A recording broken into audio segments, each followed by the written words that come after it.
Hello everyone. Before we start, make sure to like and subscribe to the channel, and leave a comment with where you're from and what time you're watching.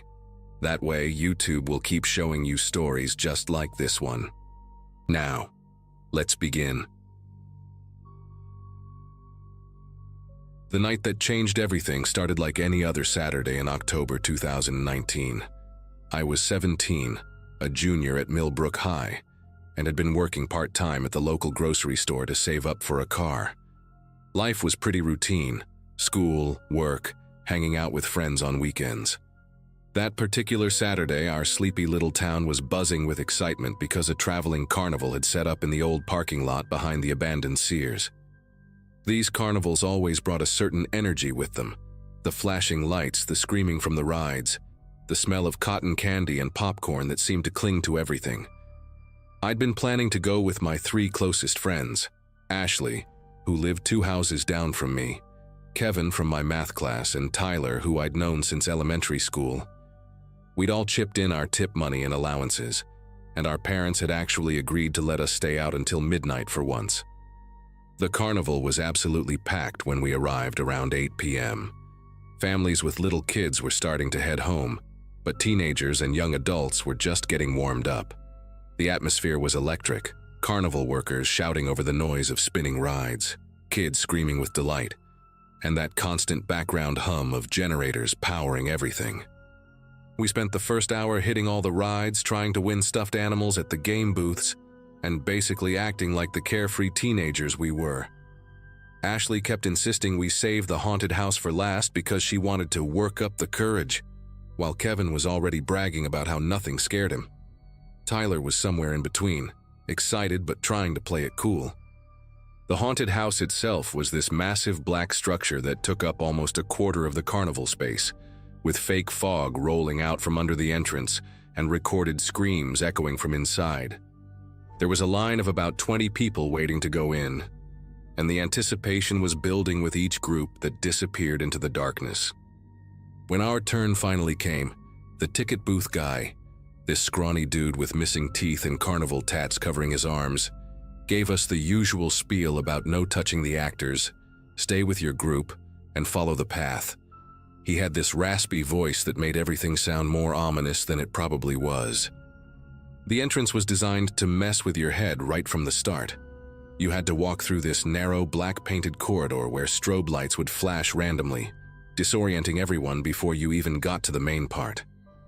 Ashley grabbed my arm immediately, and I could feel her nails digging into my jacket.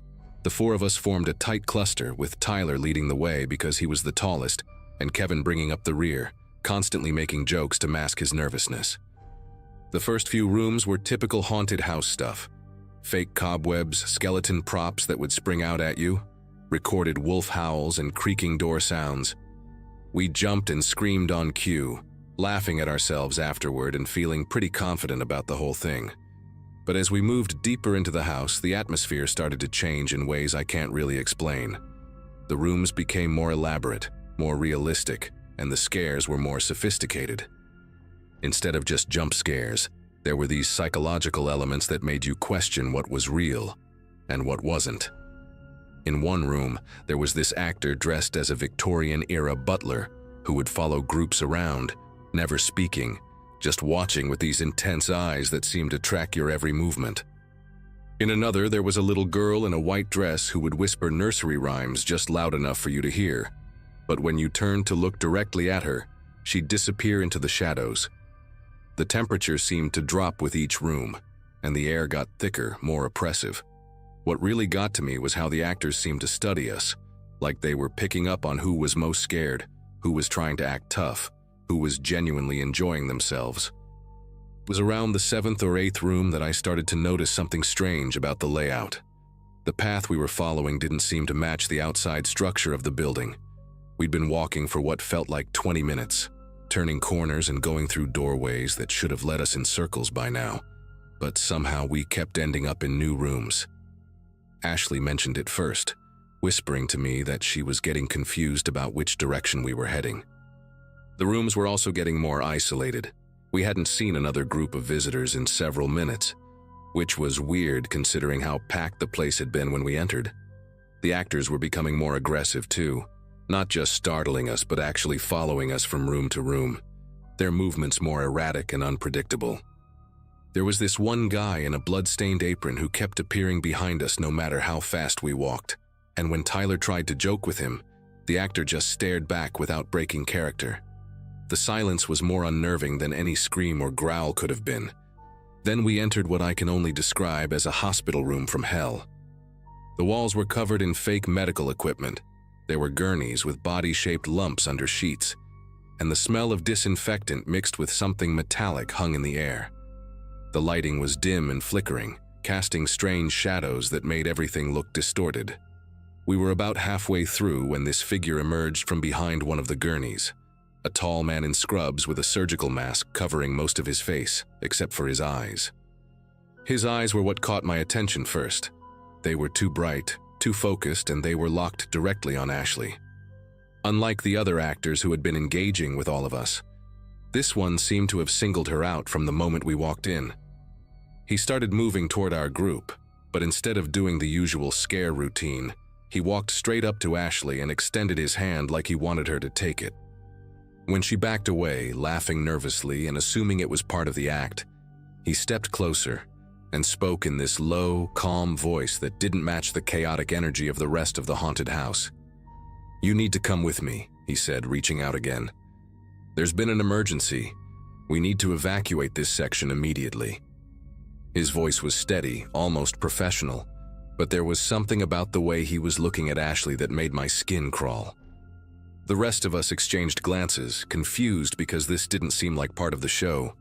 The other actors had been dramatic, over the top, clearly performing. This guy was different.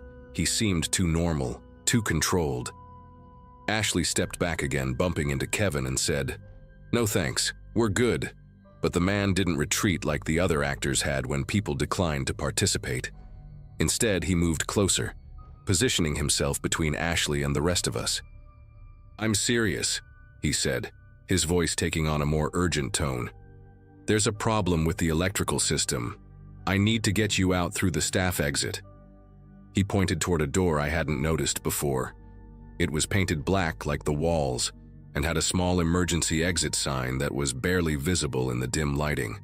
The whole situation was starting to feel wrong in ways I couldn't articulate. Kevin stepped forward and said, "Dude, we're fine. We'll just continue with the regular path." But the man ignored him completely, keeping his attention fixed on Ashley. He reached out and actually grabbed her wrist, not roughly, but with enough firmness that she couldn't easily pull away. "Come on," he said, starting to guide her toward the emergency exit. "Your friends can meet you outside." That's when Ashley's demeanor completely changed.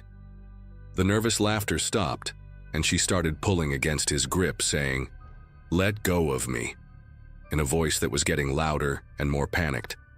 The man's grip tightened, and he started moving more quickly toward the door, saying something about how it would only take a minute. Tyler and Kevin immediately stepped forward, but the man waved them off with his free hand, insisting that only Ashley needed to come with him. The whole scene was happening so fast, but I remember thinking that nothing about this felt like part of the haunted house experience. The other actors had been scary, but playful. This felt genuinely dangerous. Ashley's voice rose to a scream as she tried to wrench her arm free, shouting, "Help me! This isn't part of the show!" The sound cut through all the ambient noise and recorded sound effects like a knife. That's when everything clicked into place for me. This wasn't an actor at all. The way he was moving, the desperation in his attempts to get her toward that door, the complete disregard for the rest of us. This was real. Tyler reacted first, lunging forward and grabbing the man's arm that was holding Ashley. "Let her go, man!" he yelled, and suddenly the three of us were in a physical struggle with this stranger in the middle of a haunted house. The man was stronger than he looked, and for a terrifying moment he seemed like he might actually succeed in dragging Ashley toward the exit. But her screams were getting louder, and I could hear other voices responding from somewhere else in the building. Kevin grabbed a fake medical instrument from one of the props and started hitting the man with it, while I wrapped my arms around Ashley's waist and pulled backward as hard as I could. The man's surgical mask had slipped down during the struggle, and I got a clear look at his face. He was probably in his 30s, with stubble and wild eyes that looked completely unhinged. The sound of running footsteps echoed through the haunted house as what I assumed were real staff members started heading toward us. The man must have heard them too, because he suddenly released Ashley and bolted toward the emergency exit, disappearing through the door before any of us could react.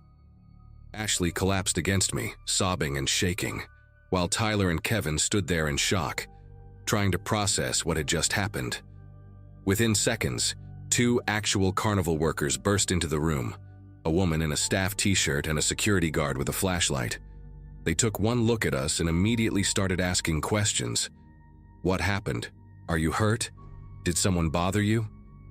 When we explained what had occurred, their expressions grew increasingly serious. The woman got on her radio and started speaking in rapid, urgent tones about locking down the haunted house and searching for an unauthorized person. The security guard escorted us out through the main exit, past confused groups of people who were still waiting in line, completely unaware that anything had gone wrong inside. What happened next was like something out of a crime show. The carnival management immediately shut down the haunted house and called the police. While we waited for the officers to arrive, the manager, a heavy-set woman named Janet who seemed to know every detail about the operation, started making phone calls and checking schedules. She confirmed what we'd already suspected. There was no employee assigned to that hospital room section at that time of night. In fact, all the actors were accounted for and had been given specific instructions about their roles and boundaries. The emergency exit that the man had tried to use was supposed to be locked from the inside and was only meant for actual emergencies. Janet explained that someone had clearly planned this because the scrubs and surgical mask weren't random items. They were backup costume pieces that were stored in a staff trailer behind the haunted house. Security footage from earlier in the evening showed a man in regular clothes entering through a service entrance around 7 p.m., about an hour before we'd arrived. He'd apparently spent time in the staff areas, helping himself to the costume supplies and learning the layout before positioning himself in that room. The police arrived within 15 minutes and took detailed statements from all of us. The officer explained that this type of incident was more common than people realized. Predators, who would target venues where they could blend in and where people expected to be scared or confused. They searched the entire carnival grounds, but never found the man. The emergency exit led to a wooded area behind the parking lot, where he could have easily disappeared into the darkness. Ashley had to go to the hospital for a checkup because of the bruising on her wrist, and her parents pressed charges even though they never caught the guy. The whole carnival packed up and left town the next morning, cutting their planned week-long stay short. I still think about that night sometimes, especially when I see news stories about similar incidents. What scares me most isn't the fact that some creep tried to abduct my friend. It's how perfectly he had planned it, how he'd studied the setup and found a way to use people's expectations against them. If Ashley hadn't screamed when she did, if we'd been just a little more trusting of his emergency story, things could have ended very differently. The haunted house was supposed to be fake terror, but we encountered something far more frightening than any actor could have provided.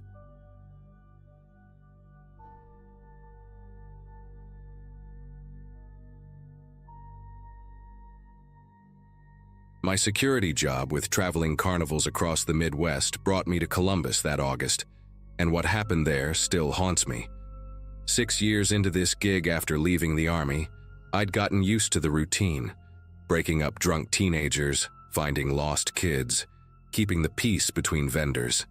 The pay wasn't much, but it kept me moving, which suited my restless nature perfectly.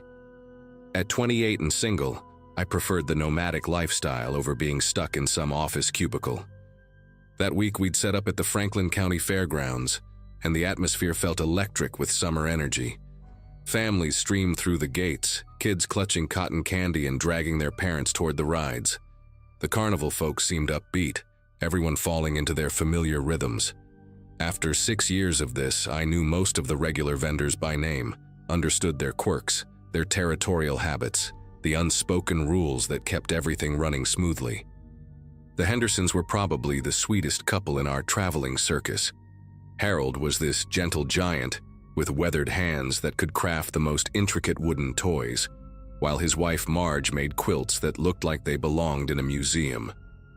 They'd been following the Carnival circuit for almost 15 years, always setting up their little booth in the same general area, third row from the main walkway, right between the ring toss and the funnel cake stand. Their trailer was this ancient silver Airstream that they'd converted into a mobile workshop, complete with tiny compartments for all their supplies. Harold would spend hours carving little wooden horses and trains, his thick fingers surprisingly delicate with the detail work. Marge would sit beside him, stitching away at her latest quilt, humming old gospel songs under her breath. They treated everyone like family, always had a thermos of fresh coffee brewing, and would slip the security guards free wooden trinkets when nobody was watching. The trouble started on Tuesday night when I was doing my usual rounds around closing time. The newer vendors, 3 guys in their 20s who joined us just 2 stops back, had set up their booth selling cheap electronics and knockoff designer bags. Their leader was this cocky kid named Brandon with bleached hair and arms covered in tattoos that looked like they'd been done in someone's garage. His buddies, Jake and Tommy, were typical followers who laughed at everything he said and acted tough when he was around. They'd been pushing boundaries since day one, staying open past official hours, blasting music too loud, and taking up more space than they'd paid for.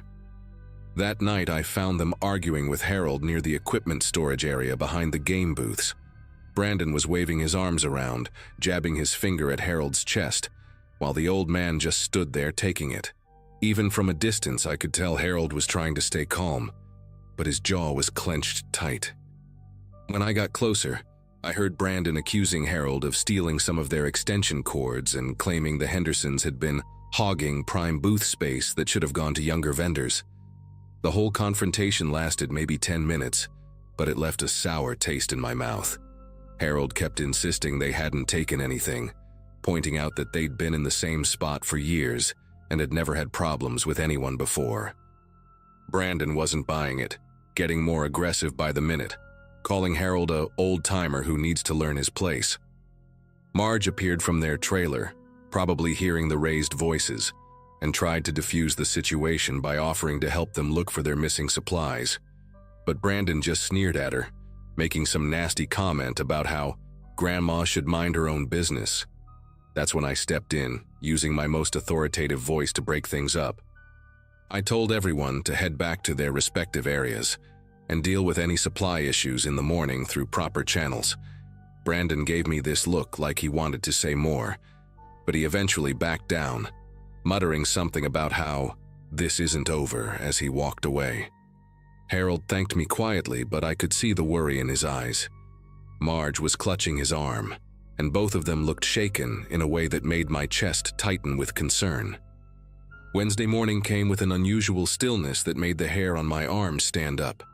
I arrived at the fairgrounds around 7 a.m. like always, expecting to find the usual pre-opening bustle of vendors setting up their displays and testing their equipment.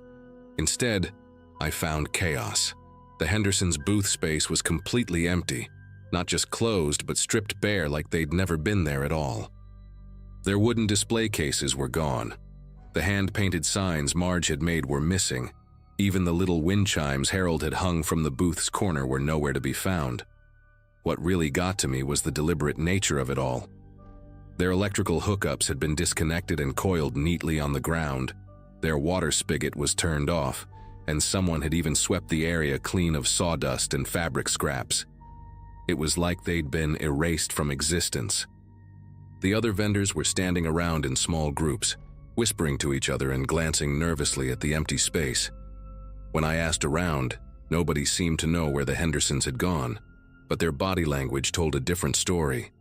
The Carnival manager, a gruff man named Pete who'd been running shows for 30 years, claimed the Hendersons had decided to take a break and left during the night. But Pete wouldn't meet my eyes when he said it, kept fidgeting with his clipboard and changing the subject whenever I pressed for details. The other longtime vendors, people who'd known Harold and Marge for years, suddenly became very interested in their merchandise displays whenever I approached. There was this heavy atmosphere of fear hanging over everyone, like they were all waiting for something terrible to happen. Around noon, I decided to drive over to the KOA campground where most of the carnival folks parked their trailers and RVs. The Henderson's silver Airstream wasn't in its usual spot, but the ground showed clear tire tracks in the gravel, and there were some scattered wood shavings that looked fresh. A camp host mentioned seeing their trailer being towed out around 4 a.m. by a dark pickup truck, but couldn't give me any more details. The whole thing felt wrong, like pieces of a puzzle that didn't want to fit together. Thursday morning brought the kind of news that makes your world tilt sideways. I was grabbing coffee at a gas station about 15 miles outside Columbus when I overheard two truckers talking about a trailer fire that had happened overnight. One of them mentioned seeing a burned-out Airstream in the parking lot of a Shell station on Route 33, and my heart started hammering against my ribs. I abandoned my coffee and drove straight there, hoping against hope that it wasn't what I thought it was. But as soon as I pulled into that parking lot, I knew. The twisted metal skeleton that remained was definitely the Hendersons' trailer. I could tell from the distinctive curved windows and the little decorative awning that had somehow survived the flames. The local fire department was still on scene, and a detective was taking photos of the wreckage. What made my knees weak was seeing the crime scene tape wrapped around the area, and paramedics loading what looked like a stretcher into an ambulance. The smell of burned plastic and something else, something organic and terrible, hung in the air like a curse. The detective, a tired-looking woman named Officer Martinez, was surprisingly willing to talk once I explained my connection to the victims. She told me they'd found evidence of accelerant use, meaning someone had deliberately set the fire. But what really made my spine turn to ice was when she mentioned they'd discovered blood spatter patterns inside the trailer that suggested violence had occurred before the fire started. The blood was concentrated near what would have been the sleeping area, and there were signs of a struggle: overturned furniture, broken glass, defensive wounds on the victims. Martinez said they were treating it as a double homicide, and that the bodies had been so badly burned that identification would take days. She asked me about any recent conflicts or threats the Hendersons might have faced, and I told her everything about the argument with Brandon and his crew. Her expression grew darker with each detail I shared, and she scribbled notes furiously in her little pad. When I finished, she looked up at me with the kind of expression cops get when they know they're dealing with something bigger than a simple crime. When I got back to the fairgrounds that evening, the atmosphere had shifted into something almost supernatural. The other vendors moved around like ghosts, avoiding eye contact and speaking in hushed tones. Brandon and his crew were still there, running their booth like nothing had happened, but there was something different about them now. They carried themselves with a swagger that hadn't been there before, like they'd won some kind of invisible contest.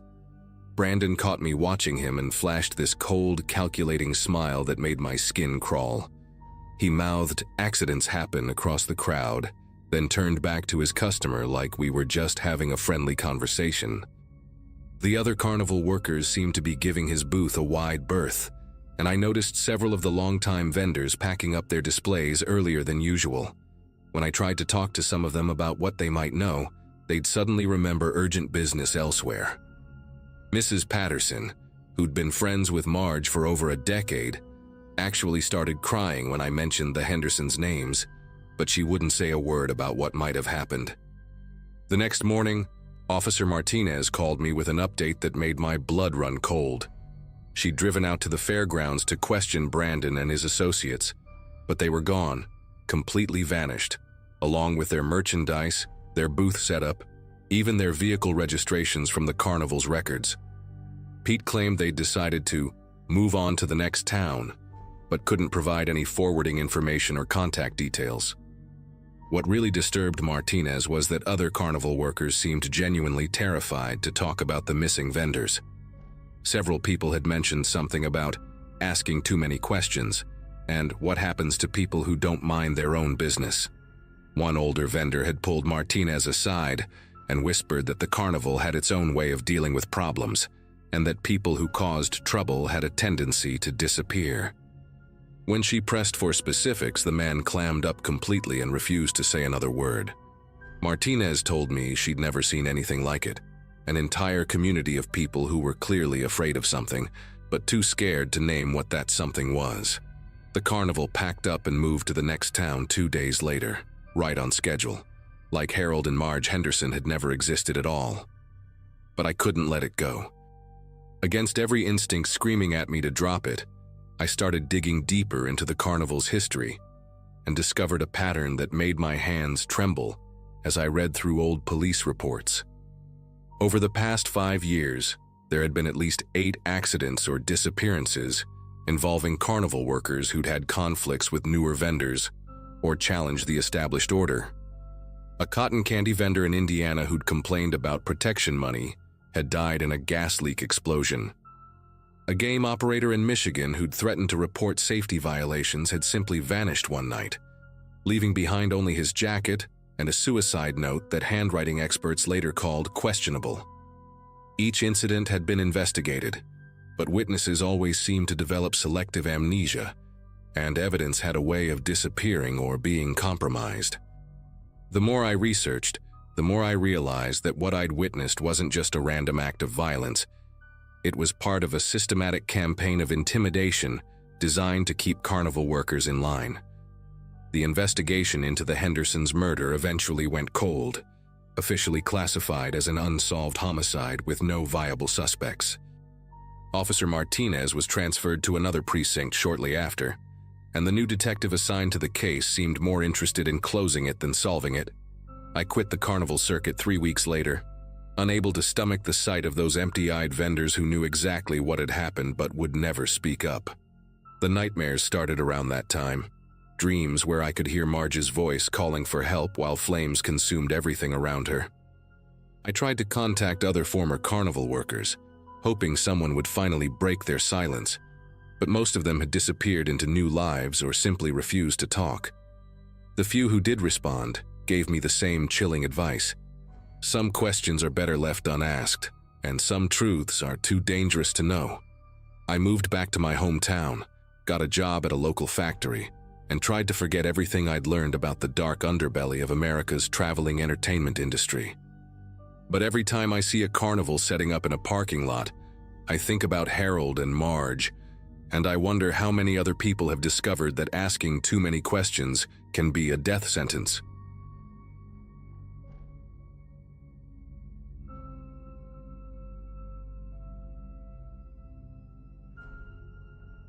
Three years have passed since that night in Baton Springs, Louisiana, and I still wake up in cold sweats thinking about what happened. I was 18 then, fresh out of high school in a town so small that the arrival of a traveling carnival was the biggest event we'd had all year. The whole place buzzed with excitement for weeks before they even set up their rusty rides and faded game booths in the empty lot behind Miller's hardware store. I worked part-time at the local diner, saving up for college while trying to figure out what I actually wanted to do with my life. Most nights after my shift, I'd hang out with my 2 best friends, Connor and Ethan, driving around in Connor's beat-up Ford pickup, complaining about how boring our lives were. We'd been tight since 7th grade, the kind of friendship where you don't even need to talk sometimes. Just cruising down those dark country roads with the radio playing was enough. Connor was the talker of our group, this tall, freckled guy who could charm his way out of detention or convince a teacher to give him an extension on any paper. He had this easy smile and a way of making even the most mundane stories sound hilarious. Ethan, on the other hand, was our resident adrenaline junkie, shorter than Connor but built like he spent every free moment at the gym, which he basically did.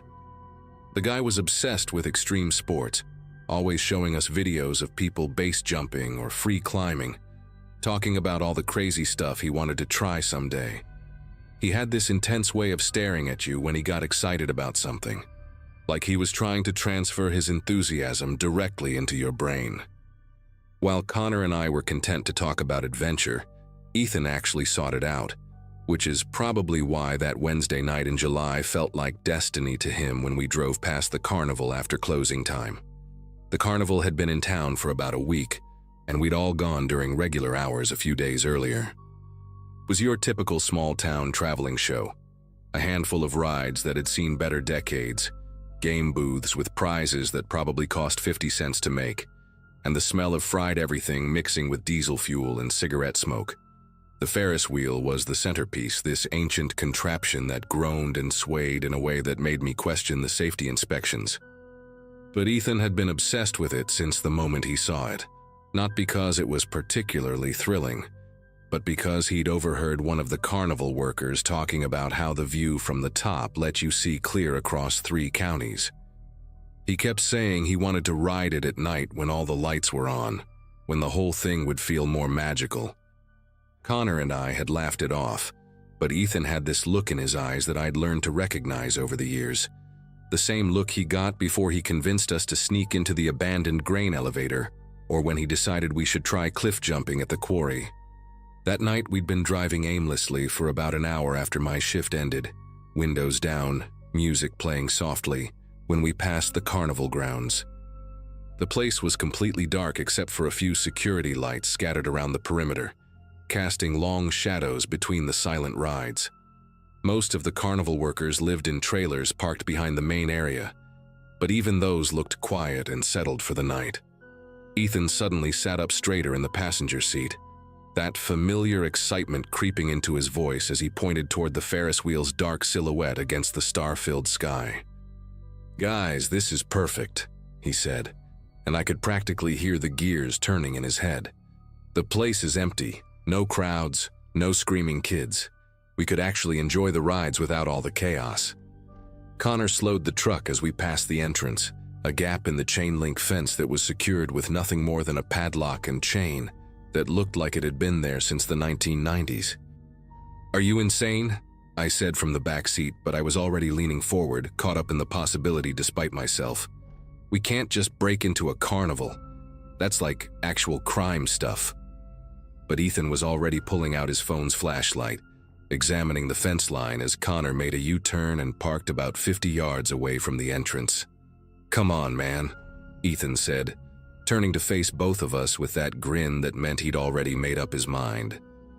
"When are we ever going to get another chance like this? In a few months we'll all be scattered across different colleges, working boring jobs, being responsible adults. This is our last summer to do something actually memorable."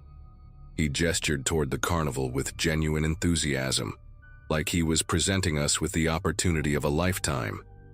The weird thing was, he kind of had a point. We'd spent so many nights complaining about having nothing to do, and here was an entire amusement park just sitting there, waiting for us. Connor was already drumming his fingers on the steering wheel, which meant he was considering it seriously. "The fence isn't even that high," Ethan continued, studying the perimeter in the dim light. "And there's no security guard, no cameras that I can see, just some old rides and that beautiful Ferris wheel calling our names." He had this way of making everything sound reasonable when he explained it, like sneaking into a closed carnival was just a logical next step in our evening plans. Connor finally spoke up, his voice carrying that mixture of excitement and nervousness that came with all our best bad decisions. "If we're gonna do this, we do it quick and quiet. Get in, ride the Ferris wheel, maybe check out 1 or 2 other rides, then get out before anyone notices."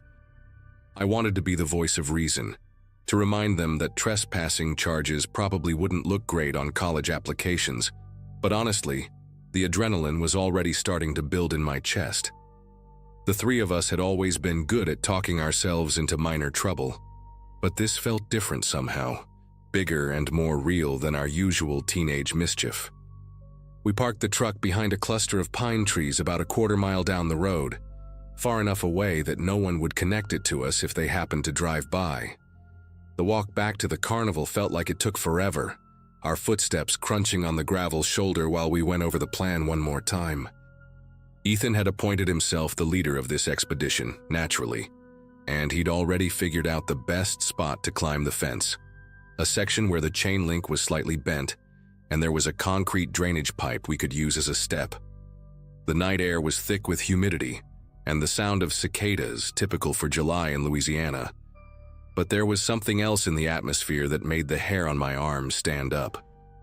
Maybe it was just the thrill of doing something we shouldn't be doing, or maybe it was the way the carnival looked so different in the darkness like a sleeping giant that might wake up at any moment. Connor kept making jokes to cut the tension, but even his usual confidence seemed a little forced as we approached the fence. Getting inside turned out to be easier than we'd expected. The fence was about 7 feet high, but with Ethan boosting Connor and then me helping pull Ethan up after us, we were over in less than 2 minutes. The carnival grounds felt enormous in the darkness, much bigger than they'd seemed during the day when they were full of people and noise. Our phone flashlights created these weird dancing shadows between the rides, and everything looked somehow more sinister without the bright carnival lights and cheerful music. The tilt-a-whirl sat there like a giant spider, its cars hanging at odd angles. The funhouse mirrors reflected our lights back at us in distorted flashes that made us all jump at least once. But the Ferris wheel dominated everything, this massive circle of metal and cables that seemed to reach all the way to the stars. Ethan was practically vibrating with excitement as we made our way toward it, stepping carefully around extension cords and avoiding the game booths that were covered with plastic tarps for the night. "This is it, guys," Ethan whispered as we reached the base of the Ferris wheel, his voice full of genuine awe. The control booth was just a simple wooden box with a few switches and levers, the kind of setup that probably hadn't been updated since the 1980s. Connor examined it with his flashlight while I kept watch for any signs of life from the trailer park behind us. "I think I can figure this out," Connor said, which honestly didn't surprise me. He'd always been good with mechanical stuff, the kind of guy who could hotwire a lawnmower or fix a broken radio with nothing but a screwdriver and determination. The switch panel was surprisingly simple, just a main power lever and a few buttons labeled with faded tape. When Connor flipped the main switch, the Ferris wheel came to life with a low humming sound that made all three of us take a step back. The lights didn't come on, which was probably for the best since we were trying to stay invisible. But the wheel began to turn slowly, the gondolas swaying gently as they moved through their ancient rotation. We climbed into one of the gondolas at the bottom, and I have to admit, the thrill was incredible. Rising up above the carnival grounds, above the trees, above everything familiar, gave us this perspective on our little town that I'd never experienced before. The lights of Baton Springs spread out below us like a circuit board, and in the distance, we could see the highway cutting through the darkness with the occasional headlight moving along it. Ethan had been right about the view. You really could see for miles in every direction, and there was something magical about being up there in the silence, just the three of us suspended between earth and sky. Connor was taking pictures with his phone, trying to capture the moment, while Ethan just sat there with this satisfied grin, like he'd accomplished something important. We stayed up there for maybe 20 minutes, going around 3 or 4 times, talking quietly about our plans for college and wondering if we'd ever do anything this spontaneous again. For a while, it felt like the perfect end to our high school years, this one last adventure before we all went our separate ways. That's when Ethan got the idea to check out the funhouse. As we climbed down from the Ferris wheel, he kept talking about how different everything would look inside without all the usual screaming kids and flashing lights. "Just imagine," he said, "having the whole place to ourselves, really being able to appreciate the craftsmanship of those old carnival scares." Connor and I exchanged glances. We both knew that tone in Ethan's voice, the same one he'd used before convincing us to explore the abandoned hospital on the outskirts of town. The funhouse was this weathered wooden structure painted in faded reds and yellows, with a clown face over the entrance that had probably been terrifying even when it was new. The door was unlocked, just hanging slightly open like it was inviting us inside. Connor went first, his phone light cutting through the darkness and revealing mirrors that seemed to stretch on forever, creating an endless tunnel of reflections. I followed, and Ethan came behind us, already talking about how much cooler this was than the daytime experience. We made it maybe halfway through the funhouse when we heard the sound. It started as this low mechanical grinding, like gears that needed oil, but it was coming from deeper inside the structure, from parts we hadn't explored yet. Connor stopped dead in his tracks, and we all listened. The sound came again, followed by what I swear was a voice, Not words exactly, but like someone calling out from far away. "That's probably just the building settling," Connor said, but his voice had lost its usual confidence. Ethan, however, was already moving toward the sound, his flashlight beam dancing across the warped mirrors as he headed deeper into the funhouse. "Come on," he called back to us. "It's probably just some automated scare that's still running." I wanted to leave right then, every instinct telling me we'd pushed our luck far enough for one night, but I couldn't just abandon my friend. Connor and I followed Ethan's light as he rounded a corner and disappeared into what looked like a dead end, filled with distorted mirrors and hanging plastic chains. When we reached the spot where Ethan had been just seconds before, he was gone. Not hiding, not crouched behind something, completely gone. The mirrors showed our confused faces from a dozen angles, but no third person, no sign that anyone else had been there at all. Connor called out his name, first in a normal voice, then louder, then almost shouting, but the only response was our own echoes bouncing back from the maze of reflections. We spent what felt like hours searching every corner of that funhouse, checking behind every mirror, every fake wall, every possible hiding spot. The grinding sound had stopped, and the silence was somehow worse than the noise had been. Our phone batteries were dying, and the weak light made everything look even more nightmarish than before. We called Ethan's phone over and over, but it went straight to voicemail each time. Connor was starting to panic, talking about calling the police, but I kept thinking about how we'd have to explain why we were there in the first place. The sun was starting to rise by the time we gave up searching and climbed back over the fence. We drove around town for the rest of the morning, checking all of Ethan's usual spots, the gym, the coffee shop, even his ex-girlfriend's house, but nobody had seen him. When we finally worked up the courage to call the police, they took our story seriously at first, but their attitudes changed when we admitted we'd been trespassing. The carnival workers claimed they'd been asleep all night, said they'd never seen any of us, and insisted their funhouse had been locked up tight since closing time. The police searched the entire carnival twice, even brought in dogs, but found nothing. 3 days later, they discovered Ethan's phone wedged under the seat of the carousel, a ride we'd never even gone near. The screen was cracked, the battery dead, but when they managed to charge it, the last text message was one he'd sent to his mom at 9:47 p.m., more than 2 hours before we'd even entered the carnival grounds. The traveling show packed up and left that same afternoon, just like they'd planned, and nobody ever saw Ethan again.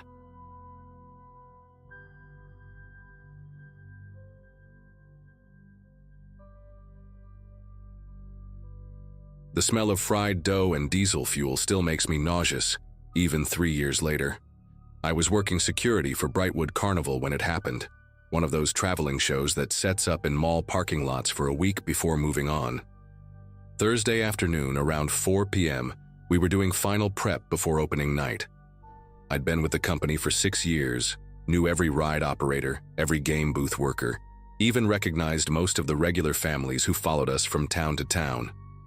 That day started like any other setup day, with me walking the perimeter, checking that the fence panels were secure and making sure local kids weren't trying to sneak in for free rides. The weather was perfect. Clear skies, maybe 75 degrees, with just enough breeze to carry the sound of the carousel music we were testing. I first noticed the two girls around 3:30 p.m. when I was checking the back lot where we keep the supply trailers. They looked about 16 or 17, both wearing those oversized hoodies kids wear even when it's warm out.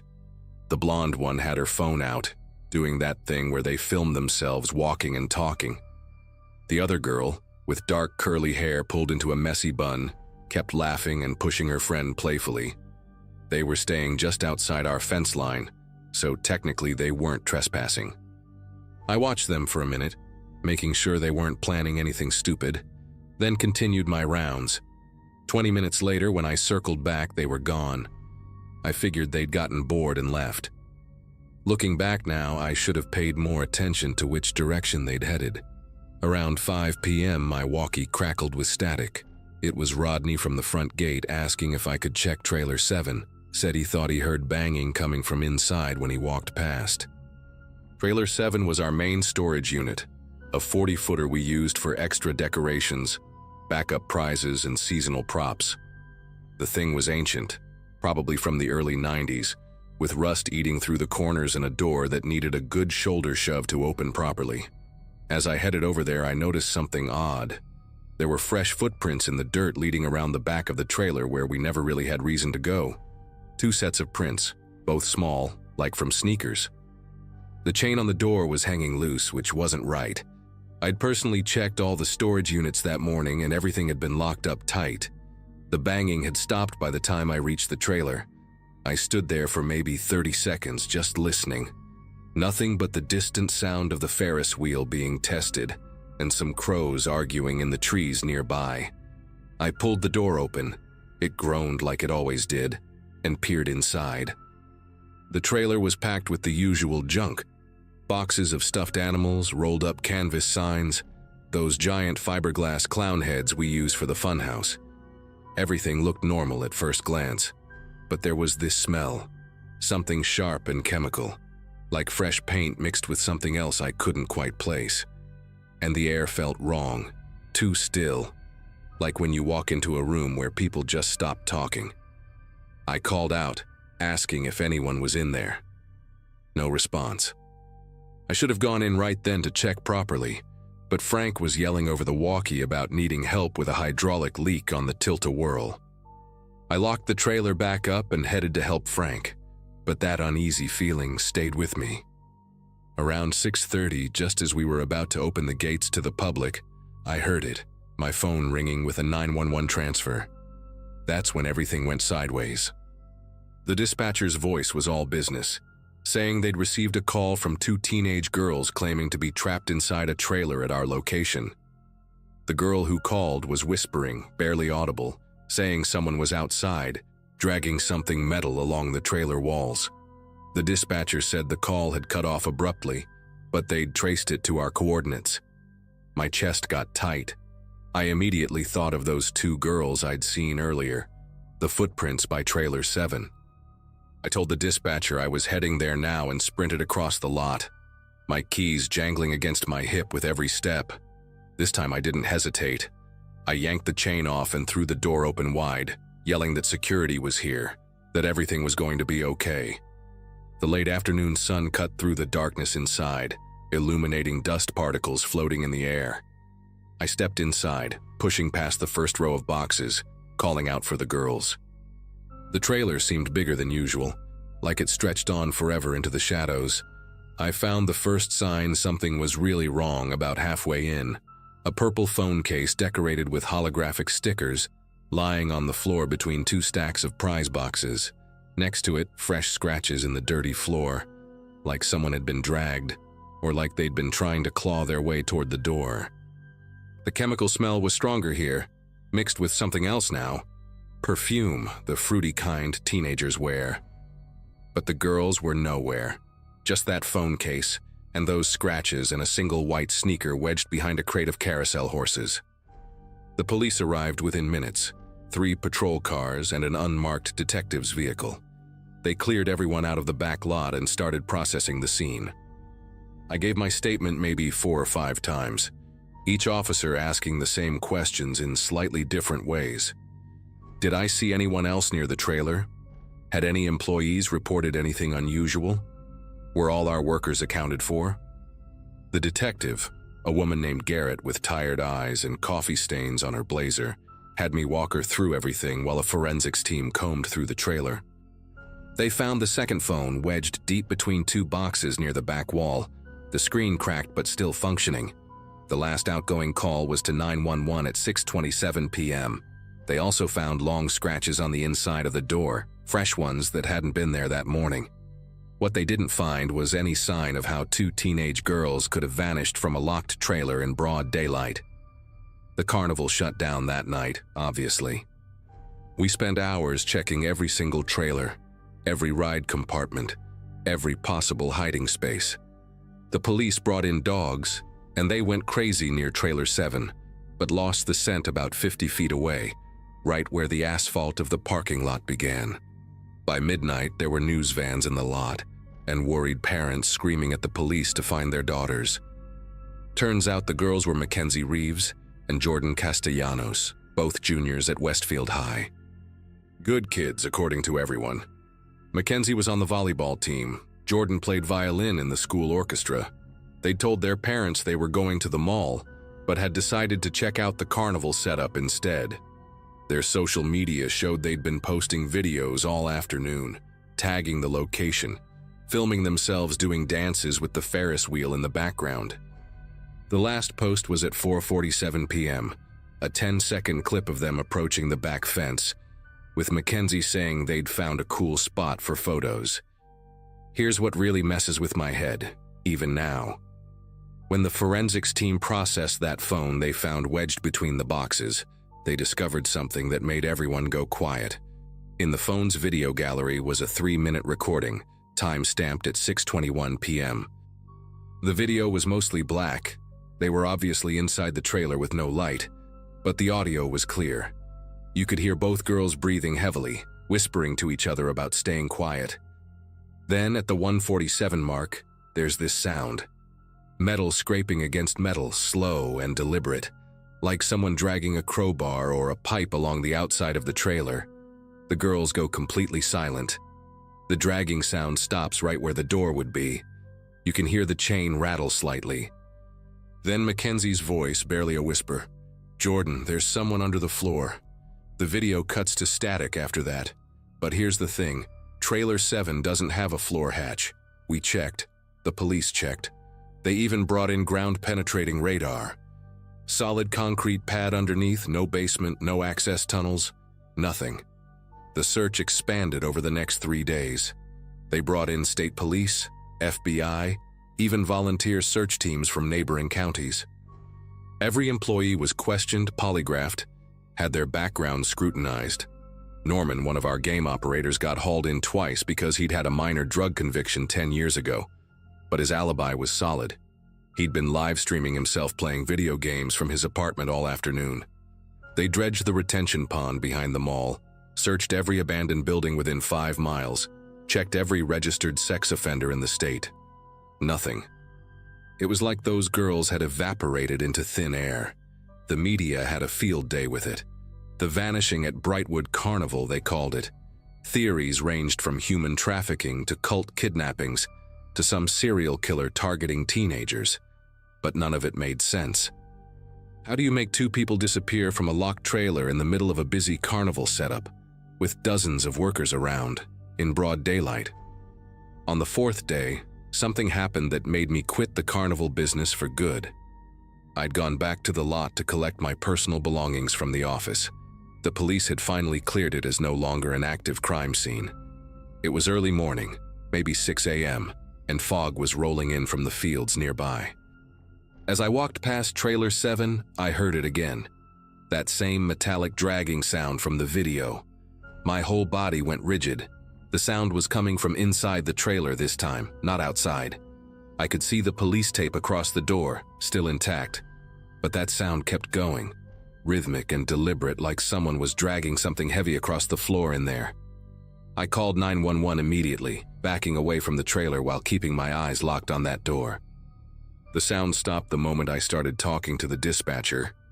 When the police arrived and cut through their own tape to check inside, the trailer was exactly as they'd left it. Except for one thing. On the floor, in the dust, were 2 sets of fresh footprints leading from the door to the back wall. Teenage-sized footprints, but they only went one way. The case remains unsolved. Mackenzie Reeves and Jordan Castellanos are still listed as missing persons. Their families still hold vigils every year. The Brightwood Carnival retired Trailer 7. They said it was too old anyway, but I know the real reason. I work mall security now, steady hours, decent benefits, and no mysterious disappearances. But sometimes, on quiet nights when I'm doing my rounds, I think about that chemical smell, those scratches on the floor, and Mackenzie's terrified whisper about someone being under the floor. The FBI's final report suggested the girls had run away, possibly meeting someone online who helped them disappear. But they never explained the video, the sounds, or how 2 teenagers could vanish from a locked trailer without leaving any trace of where they went. I know what I heard that morning. Those girls didn't run away, something took them. And sometimes when it's very quiet, I wonder if they're still trying to find their way back, leaving footprints in places they shouldn't be able to reach, trapped somewhere between here and wherever that trailer really leads.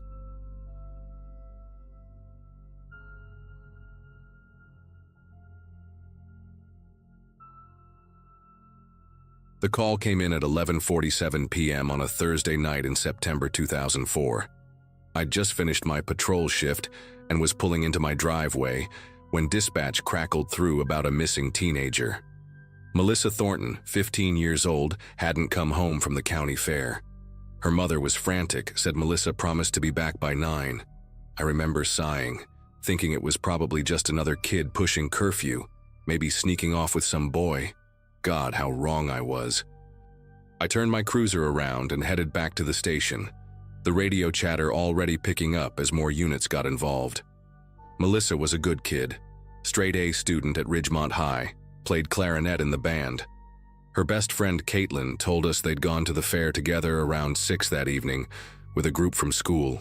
They'd ridden the Ferris wheel, played some ring toss, shared a funnel cake, normal teenage stuff.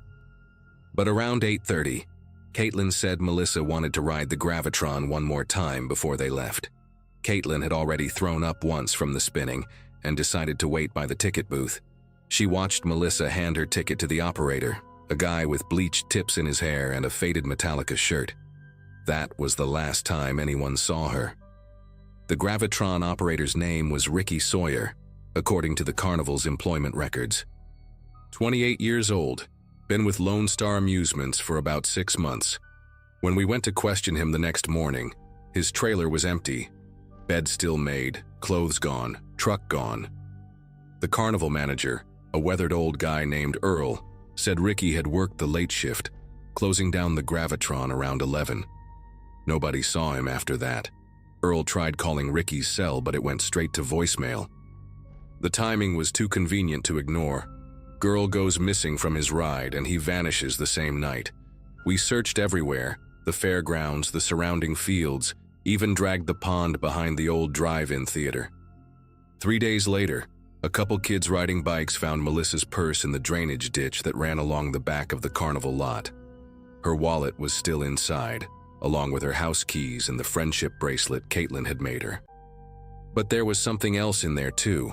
A folded piece of paper with a phone number written in pencil. When we ran the number, it belonged to a disconnected line from a motel 2 towns over. The motel had been closed for years. The sheriff decided to bring in the state police, but they didn't find much more than we did. Ricky Sawyer had no criminal record, no family that we could locate. His employment application with the Carnival was mostly fake. Wrong social security number, previous addresses that didn't exist. The FBI even got involved briefly, ran his prints through their database. Nothing. The guy was a ghost. After 2 months with no leads, no sightings, no body, the case went cold. The official report labeled Melissa as a runaway, despite her mother's protests. Mrs. Thornton called the station every week for updates, and every week I had to tell her we had nothing new. The Carnival came back the next year, and the year after that. Different operators for the rides. Earl had retired and some younger guy took over. People still went, still ate cotton candy and screamed on the roller coaster, but there was always this shadow hanging over it. Parents kept their kids closer, made them check in every hour. The Gravitron was still there, painted fresh with new LED lights, but I noticed fewer people rode it. Sometimes I'd drive by during my patrol and see it spinning, all lit up against the night sky.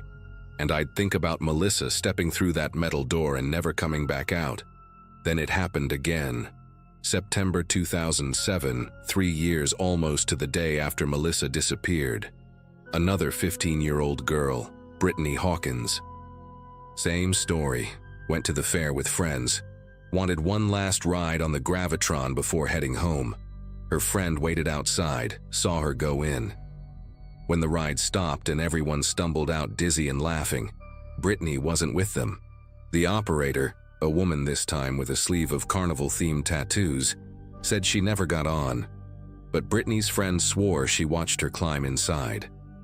They argued about it while precious minutes ticked by, and by the time someone thought to actually search the ride, check behind the panels, under the platform, Brittany was long gone.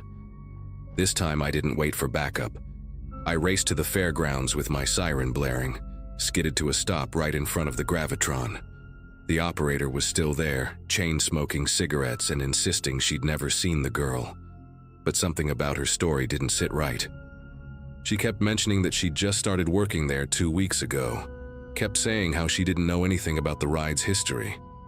When I pressed her about whether anyone had trained her, shown her around the mechanical areas, she got nervous, said some guy had given her a quick rundown her first day but she couldn't remember his name, said he had bleached tips in his hair.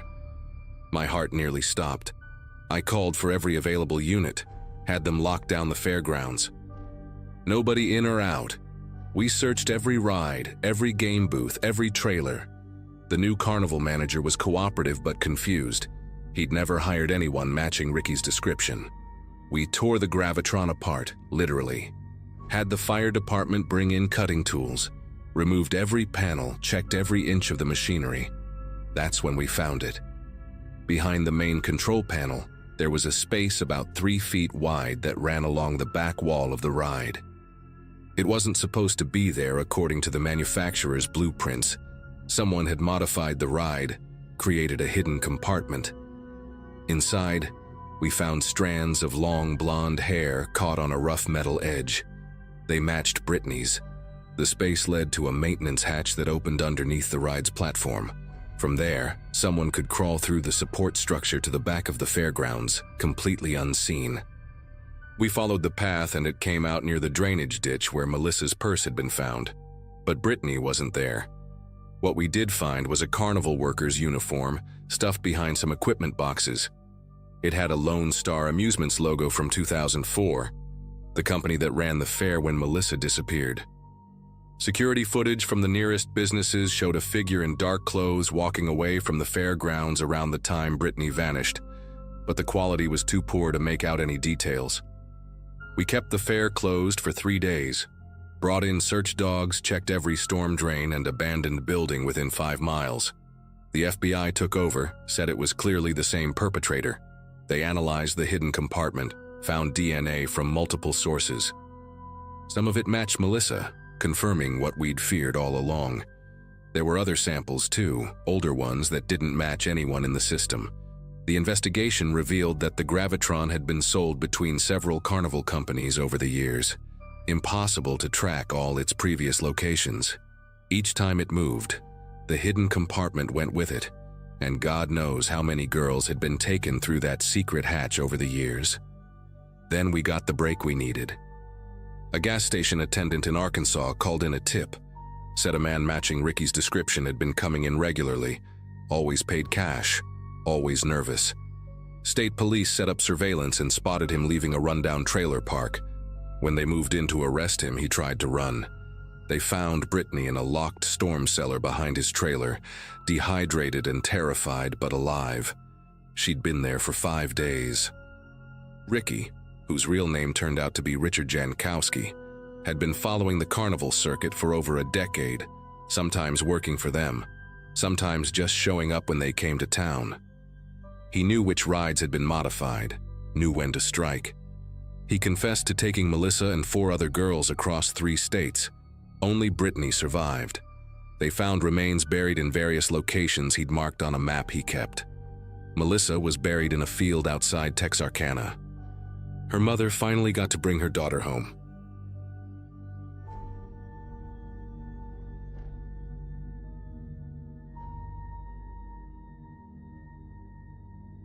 The town carnival that year was a little sad, if I'm being honest. Most of the booths were thrown together with plywood and cheap vinyl signs, and the rides creaked loud enough to hear from the parking lot. But for people like me and Claire, who didn't have much else going on, it was something. She had picked up a few evening shifts running the bottle toss booth, right near the edge of the lot, next to the cotton candy trailer that always smelled burnt. That Saturday night, I went over to help her close up. We were both seniors in high school, bored and looking for anything that felt like a break from routine.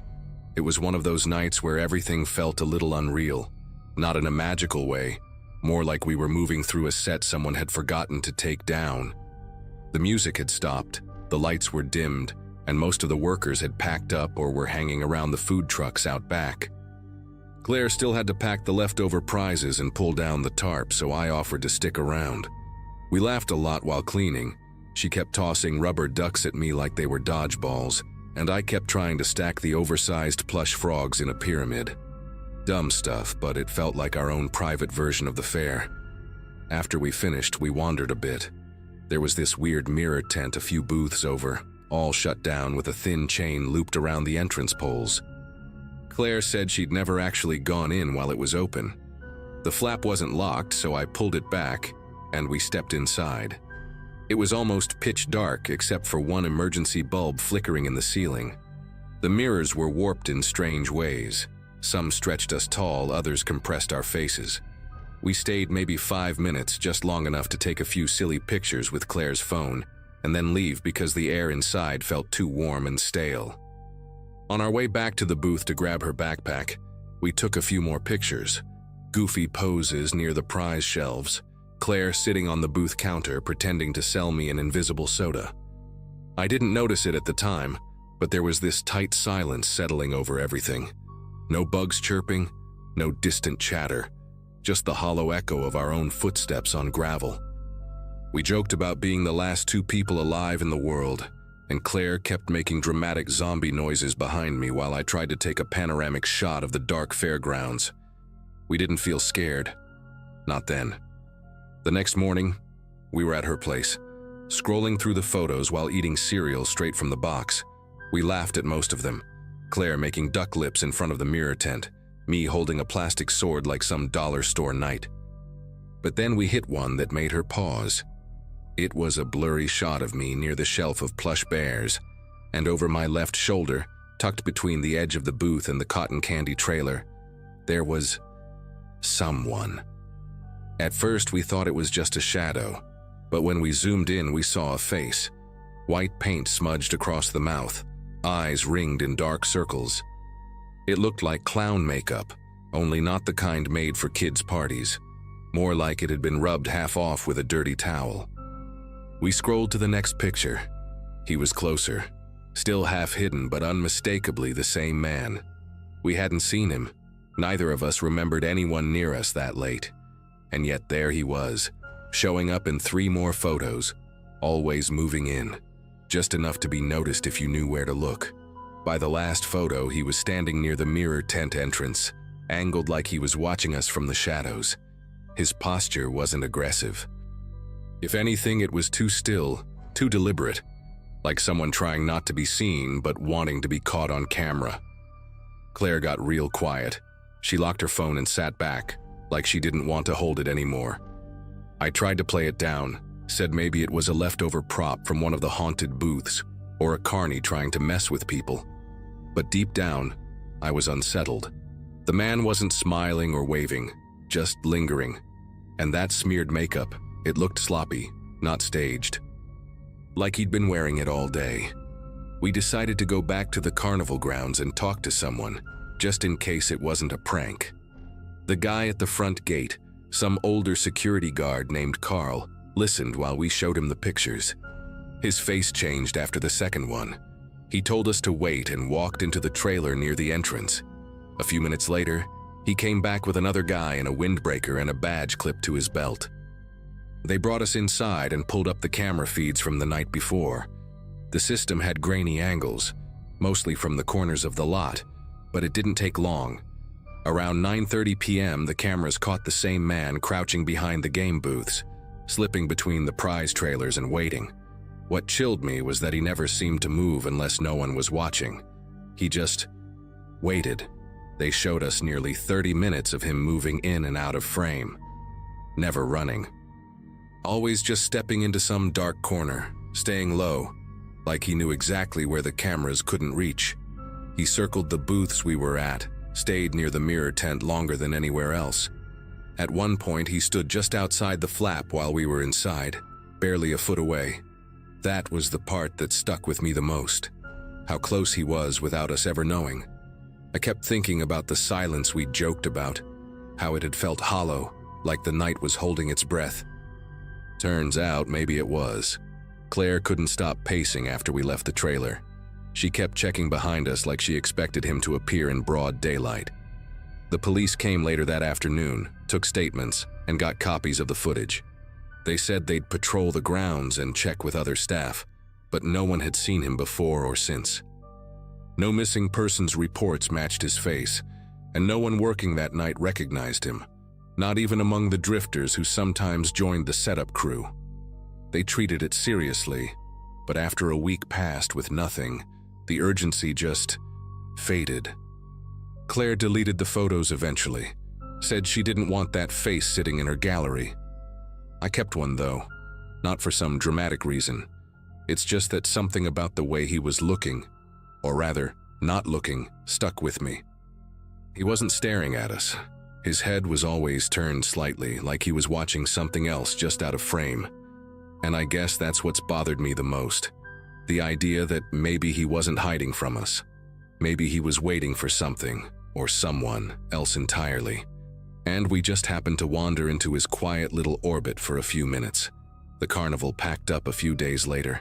The mirror tent was gone first. Claire and I don't talk about it anymore, really. We broke up a few months after that. Unrelated reasons, just life moving forward. But sometimes if I hear silence fall too suddenly, or pass a trailer lot at night with those faded prize signs flapping in the wind, I get that feeling again. That pressure behind the quiet, like someone is still out there, waiting, just beyond the frame.